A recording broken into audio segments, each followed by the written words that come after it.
예, 2부는 일부에서 얘기했던 인플레의 계속으로서 금융 정책에 대해서 한번 좀 말씀을 드리도록 하겠습니다. 앞에서 우리가 인플레에 대해서 계속 얘기를 했던 거는 뭐 인플레 자체만으로서의 그 영향보다는 아마 금융 정책에 미치는 영향 때문 아닌가라는 생각이 듭니다.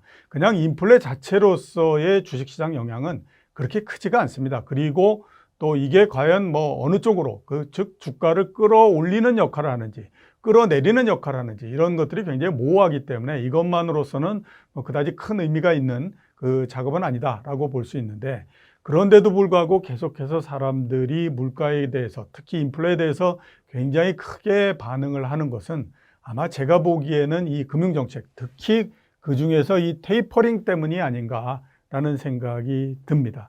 하반기 주식시장 전체를 봤을 때 여러 가지 그 리스크 요인도 있고 또 주가를 끌어올릴 수 있는 요인도 있고 이렇지만 리스크 요인 중에서 가장 크다라고들 많이 얘기하는 부분들이 바로 이 테이퍼링, 그리고 우리나라를 비롯한 일부 국가들에서의 금리 인상 가능성, 이 부분들이거든요. 그래서 아마 가장 크게 이거에 대해서 관심을 갖는 그런 역할을 하는 것이 아닌가라는 생각이 듭니다. 자, 원래 테이퍼링에 관한 얘기는요, 상반기 중에는 얘기가 나오지 않을 거다라고 하는 것이 일반적인 생각이었었습니다. 그런데 갑자기 그 기조가 바뀌기 시작했습니다. 왜냐하면 4월 달 FOMC 회의가 열리고 그 다음에 5월 말에 4월 달 FOMC 회의가 열렸던 그 회의록이 전체적으로 공개가 됐었는데 거기에서 소수 의견으로서 이 테이퍼링이라고 하는 얘기가 나왔다라고 하는 거죠. 지금 미국 경제를 봤을 때에, 그리고 미국의 자산 가격을 봤을 때 이제 과연 우리가 계속해서 이 유동성을 공급하고 이러는 것이 맞느냐, 맞지 않다라고 하면 뭔가 좀 이거를 좀 정책을 수정을 해야 될 필요가 있지 않느냐라고 하는 것에 대한 얘기가 나왔다라고 하는 겁니다. 자, 그래서 이 얘기가 이제 지금 굉장히 많이 화제가 되고 있는 상태인데요. 테이퍼링이라고 하는 것이 뭐냐면요, 양적 완화라고 하는 것을 하지 않습니까? 그러니까 중앙은행이 그냥 이렇게 강제로 시중에다가 어느 정도씩의 유동성을 공급해 주는데 그 유동성 공급해 주는 것들을 점차적으로 줄여나가는 과정, 그 과정 자체를 이제서부터 해야 될 필요가 있지 않느냐라고 하는 얘기들을 하고 있는 겁니다. 자, 시장이 처음에 테이퍼링이라고 하는 얘기가 나왔을 때 굉장히 반응을 많이 했습니다. 그 반응은 바로 이 부분으로서 나타났습니다. 연초서부터 테이퍼링에 대한 우려가 제기되면서 국제적으로서 금리가 굉장히 많이 상승을 하는 형태가 됐었죠. 미국의 금리 같은 경우에 10년물 금리가 가장 낮을 때의 0.8%에서부터 출발을 했고요. 그게 대략 한 3개월 정도 지났을 때 1.7% 정도까지 상승을 했었습니다.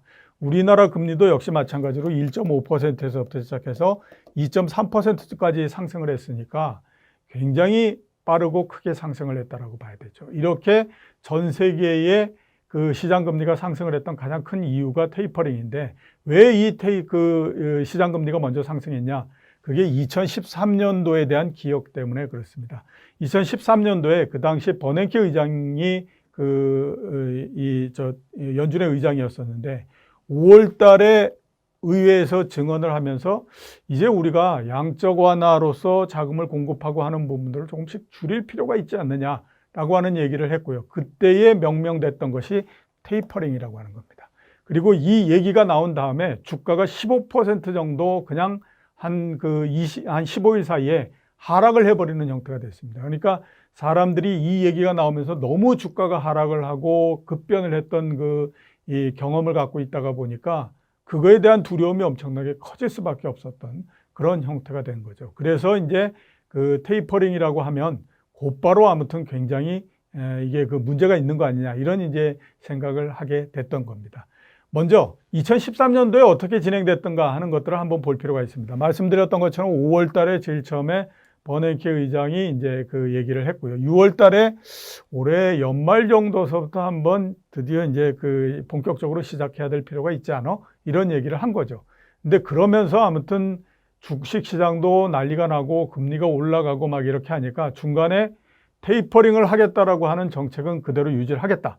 대신에 시점이나 규모를 어떻게 할 것인가 하는 것들은 시장의 반응을 보고하면서 우리가 하겠다라는 얘기를 했습니다. 그러면서 이제 시장이 조금 진정이 되기 시작을 했고, 진정이 되니까 드디어 이제 12월 달에 완전히 확정을 했고, 2014년 1월 달서부터 테이퍼링을 하겠다라고 얘기를 한 거죠. 그러면서 당시에는 이제 한 달에 800억 달러 정도씩을 계속 공급했었는데, 그거를 매달마다 100억씩을 줄여나가서 이런 형태로 꾸준히 줄여서 결국 한 1년 정도가 지난 다음에 이거에 이제 더 이상 공급을 안 하는 그런 국면으로서 계속 진행이 됐었습니다. 자, 그래서 우리가 2013년도에 이렇게 테이퍼링을 본격적으로 하고 했을 때에 금융시장의 여러 변수들이 어떻게 움직였는가 하는 것들을 한번 볼 필요가 있지 않나라는 생각이 듭니다. 자, 먼저 금리의 경우인데요. 여기서 보시는 것처럼 제일 처음에 연준 의장이 테이퍼링이라고 하는 얘기를 하면서부터 금리가 급등을 해서 올라가기 시작을 했었습니다. 제일 초기 시점에 금리가 1.5% 정도였었거든요. 그런데 이제 그 얘기를 하고 그 다음에 막 뭐 6월 달에 이제 시점을 못 받고 이렇게 하다 보니까 금리가 계속해서 올라가기 시작을 해서요. 1.5% 정도였던 미국의 10년물 국채 수익률이 맨 마지막에 거의 3%에 육박하는 수준까지 올라가는 그런 모양을 많이 보였습니다. 자, 그리고 이제 9월 달에 금리가 어느 정도 이제 고점을 치고요. 그 다음에 너무 빠른 속도로서 급등을 했기 때문에 1차적으로 어느 정도 내려오는 형태가 됐죠. 그리고 실제로 이제 테이퍼링이 시행되는 12월 달, 그 다음에 1월 달까지 다시 금리가 상승을 해서 요 전에 고점이었던 거의 3% 수준까지 다시 한번 또 상승을 하는 그런 모양을 보였습니다. 그리고 실제적으로 금리 인상, 테이퍼링을 하면서는 계속해서 금리가 이렇게 쭉 낮아지는 그런 형태로서 계속 진행이 돼 왔었습니다. 이게 10년물 국채 수익률이라고 하는 장기 금리가 움직였던 모양이고요. 그 대신에 2년물 국채 수익률을 중심으로 하는 단기 금리는 또 다른 모양으로서 계속해서 모양을 보였습니다. 우선 테이퍼링에 대한 언급을 하고 그 다음에 실제적으로 이제 어느 정도 고점에 도달하고 이러는 데까지의 모양은 10년물과 거의 비슷한 형태로서 일단 진행이 됐었습니다. 제일 처음에 아주 낮은 수준에서부터 시작해가지고 쭉 올라와서 2% 정도까지 이렇게 상승을 하고 했었는데요. 그 다음에 이제 또 일정하게 어느 정도 조정을 했는데, 그 다음에 다른 모양을 보였던 거는 실제적으로 테이퍼링을 하면서부터 다른 모양을 보이기 시작했습니다. 앞에 제가 말씀드렸던 것처럼 10년물 국채 수익률 같은 경우에는 테이퍼링에 실제 들어가면서 금리가 쭉 낮아지는 형태로서 진행이 됐다라고 말씀을 드렸잖아요. 근데 2년물 국채, 즉 단기 국채 수익률 같은 경우에는 테이퍼링을 하면서 실제적으로 계속해서 금리가 올라가기 시작을 합니다. 그래서 맨 마지막 국면이 되게 되면 그 다음에는 이제 상당히 높아지는 그런 수준까지 계속 이제 진행이 된 그런 모양이었죠. 그러니까 단기 금리가 움직이는 모양과 장기 금리가 움직이는 모양이 서로 다른 형태로서 진행된 그런 형태입니다. 자, 지금 우리가 미국의 금리를 한번 보게 되면요. 앞에 제가 말씀드렸던 것처럼 연초에 0.8%였고 이게 많이 올라갔을 때 1.7%가 됐다가 지금은 1.5% 정도 이렇게 지금 된 상태입니다. 여기에서 보시는 것처럼 이런 국면으로서 지금 와 있는 상태죠. 그러니까 테이퍼링에 대한 얘기가 본격적으로 진행이 되면서 그 다음에 이제 금리가 일정하게 어느 정도 고점을 치고 그 다음에 이제 조정 이렇게 들어가 있는 상태인데, 그 다음에 과연 계속 한 번 더 올라갈 거냐, 그리고 계속해서 올라갈 거냐, 아니면 2013년도처럼 이렇게 떨어지는 형태로서 갈 거냐, 이게 이제 앞으로의 관건인데, 지금은 계속해서 1.7%에서 1.5%로 이렇게 낮아지고 있는 그런 상태거든요. 왜 그러냐면 이때 경험 때문에 그렇습니다. 2013년도 같은 경우에 보니까 실제 테이퍼링을 하면서 시장금리가 이렇게 내려가더라라고 하는 걸 본 거죠. 그렇게 되니까 그러면 이번도 1.7%까지 올라가고 그 다음에 추가적으로 테이퍼링을 본격화하는 시점에 한 번 정도 더 올라간다고 하더라도 1.7% 이상을 올라가기는 어렵지 않느냐. 그러면 이미 고점을 봤기 때문에 내려간다라고 생각해서 지금 계속해서 내려가고 있는 그런 상태다라고 볼 수가 있습니다. 근데 제가 봤을 때는 이번 같은 경우에는 이 앞에서 봤던 것처럼 테이퍼링이라고 하는 것이 한 번 정도 시행을 했던 경험을 갖고 있기 때문에 금리도 이렇게 움직이지만 또 반대로 얘기하면 이 반응도가 먼저 나왔기 때문에 아마 시간이 지나면서는 우리가 생각했던 것처럼 금리가 계속해서 그 2013년처럼 내려오는 형태보다는 일정하게 어느 정도 수준이 됐다가 그 다음에 다시 올라가는 형태로서 진행이 되지 않을까라는 생각이 듭니다. 자, 이는요, 앞에서 제가 말씀드렸던 부분들을 숫자로서 쭉 이렇게 한번 본 겁니다. 자, 여기 보시는 것처럼 2년물 금리는 계속해서 한번 올라갔다가 떨어졌다가 다시 쭉 올라가서 그 과거의 고점의 2배 정도 수준 되는 것까지 이렇게 올라가는 모양을 보이죠. 대신에 그 10년물 금리는 한번 올라갔다가 또 고점까지 갔다가 그 다음에 테이퍼링을 하면서 계속해서 내려가는 이런 모양을 보여서 숫자적으로는 이런 형태가 나왔다라고 하는 겁니다. 자, 지금 우리가 테이퍼링을 하는 부분과 그 다음에 또 2013년도를 한번 비교해서 과연 테이퍼링을 얼마나 빠른 속도로서 할 수 있을지, 그 다음에 또 언제쯤 할지 하는 부분들을 우리가 한번 좀 가늠을 하기 위해서 여러 가지 지표들을 한번 볼 필요가 있지 않나 싶습니다. 제일 첫 번째 봐야 될 지표는 뭐냐 하면 고용 부분입니다. 그리고 또 하나는 물가 부분인데요. 왜 고용과 물가를 보느냐? 연준이 계속해서 얘기하는 게 뭐냐 하면 우리가 가장 관심을 가지고 지켜보고 있는 변수는 2개다. 하나는 고용이고 또 하나는 물가다라는 얘기를 했거든요. 그러니까 고용이 굉장히 나쁜 형태가 되게 되면 이 테이퍼링을 하고 이러는 이 시간이 뒤로 계속해서 미뤄질 수밖에 없는 그런 상태다라고 봐야 되는 거죠.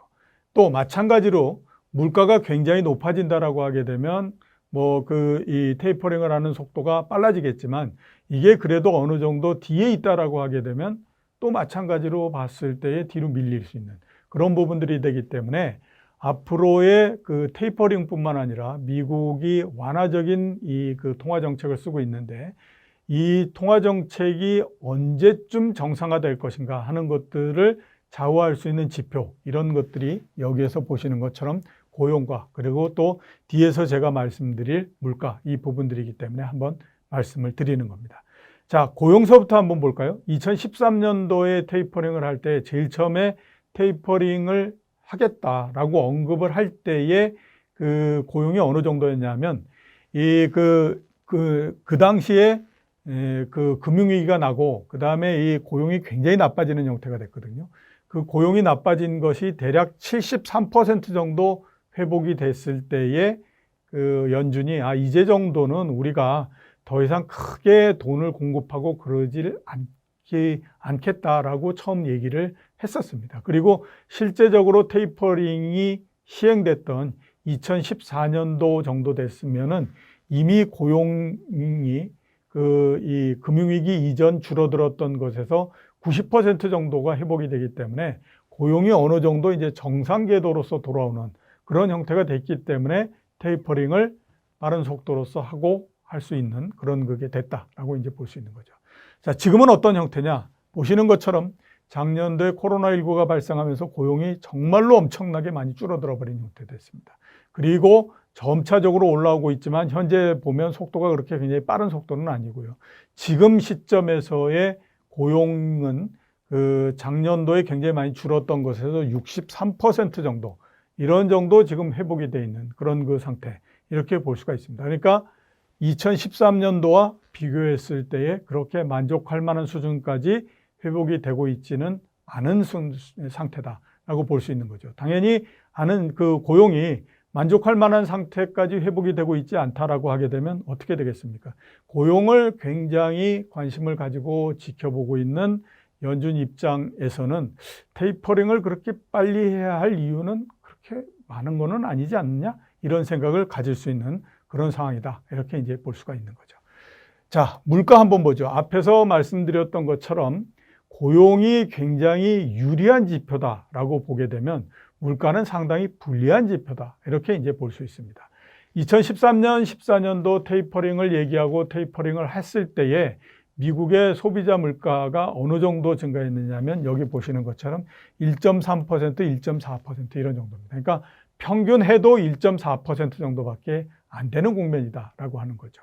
지금은 어떻습니까? 굉장히 지금 높아져 있는 상태거든요. 소비자 물가가 거의 5% 되고 올해 하반기에 낮아진다고 하더라도 3% 초반 이런 정도까지 올라갈 가능성이 높고, 그 다음에 이 개인 소비들이 이루어지는 것에서 과연 물가가 어느 정도 수준이냐 하는 것을 나타내는 PCE 지수 같은 경우에도 2.2% 정도 되기 때문에 이때에 비해서 거의 1%포인트 정도가 지금 높은 상태에 있습니다. 그러니까 물가가 굉장히 높은 상태에 있기 때문에 연준이 입장에서 봤을 때 높은 물가라고 하는 것 자체는 굉장히 부담이 될 수 있는 그런 요인이다라고 볼 수밖에 없죠. 그러니까 앞에서 말씀드렸던 고용과 달리 이 물가라고 하는 것들은 테이퍼링의 속도를 빠르게 할 뿐만 아니라 미국이 완화적인 금융정책을 계속 갖고 있던 것들을 보다 더 빠른 시간 내에 좀 줄이게 만들 수 있는 그런 요인이 되지 않을까라는 생각을 좀 갖고 있습니다.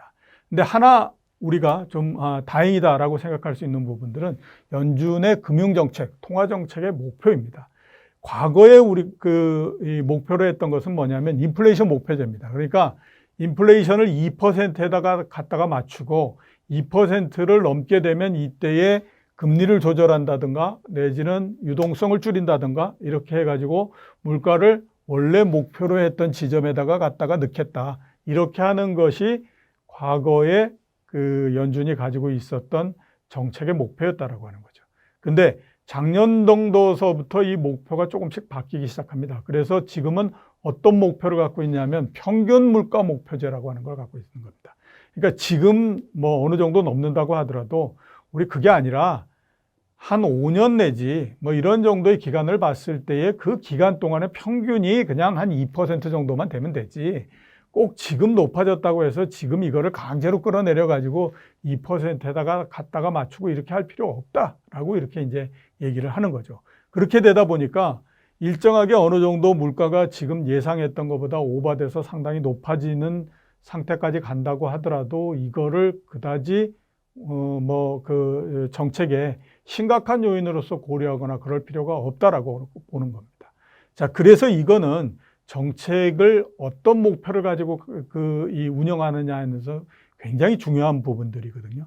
만약에 지금 평균 물가 목표제가 아니라 인플레이션 목표제를 갖고 있다라고 하면 이렇게 굉장히 높게 올라가 있는 상태이기 때문에 당연히 이거를 끌어내리기 위한 정책을 쓸 수밖에 없습니다. 그거는 당연히 생각해 보시면요. 유동성을 줄이고 그다음에 금리를 끌어올리고 이런 형태가 되는 거거든요. 근데 이럴 필요가 없기 때문에 이런 부분들에서 봤을 때 아마 그냥 예정했던 대로의 이 정책의 스케줄을 계속 갖고 가지 않을까라는 생각이 들고요. 그래서 우리가 한번 생각해 보면 앞으로의 예상 시나리오는 이런 형태가 될 거다라는 생각이 듭니다. 6월 FOMC 회의에서 4월 달에 얘기했던 것보다는 조금 더 진전되고 그리고 보다 더 약간의 강도가 더 들어가는 그런 얘기를 할 가능성이 높습니다. 그러니까 그때는 이제 소수가 얘기를 했고 지금은 조금 더 많은 사람들이 그래도 테이퍼링이나 아니면 유동성을 좀 줄일 이런 정책을 펴야 될 필요가 있지 않겠어? 이렇게 이제 얘기를 할 가능성이 높고요.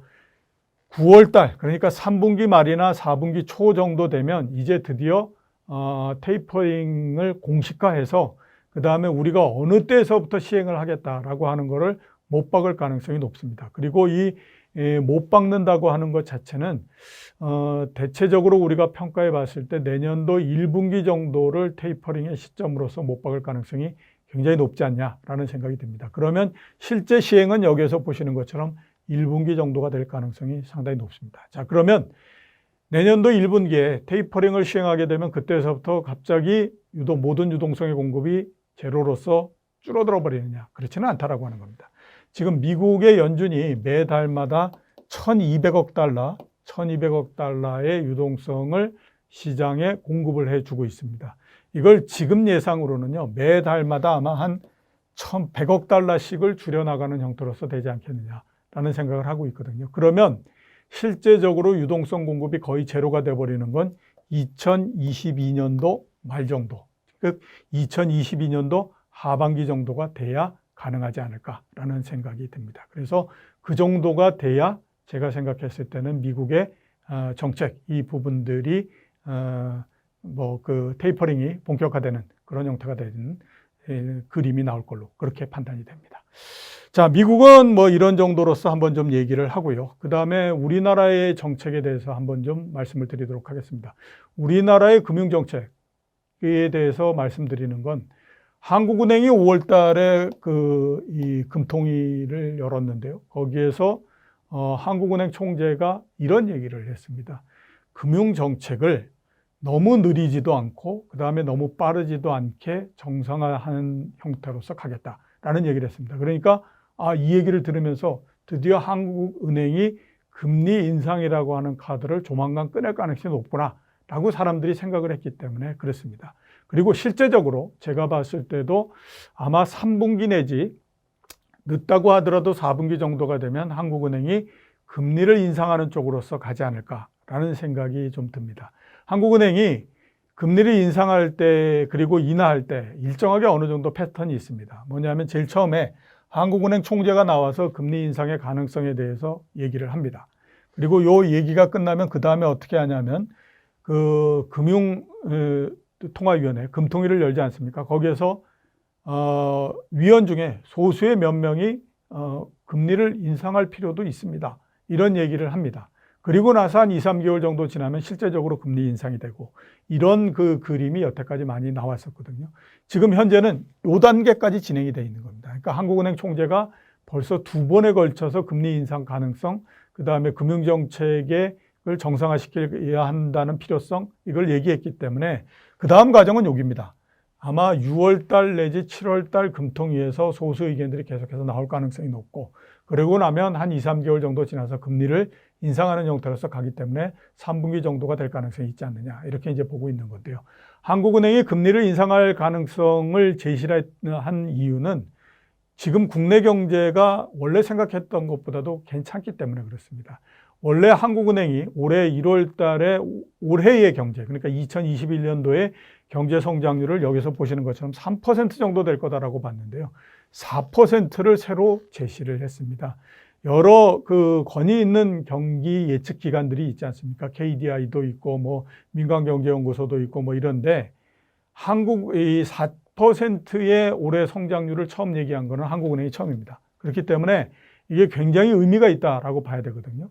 그래서 이렇게 높은 성장을 하게 되면 뭐 금리가 0.5%인데 이거를 올리는 건 당연하지 않느냐라고 보는 거고 그다음에 여기서 보시는 것처럼 수출이 굉장히 많이 올라가고 빠르게 상승을 하고 있는 상태입니다.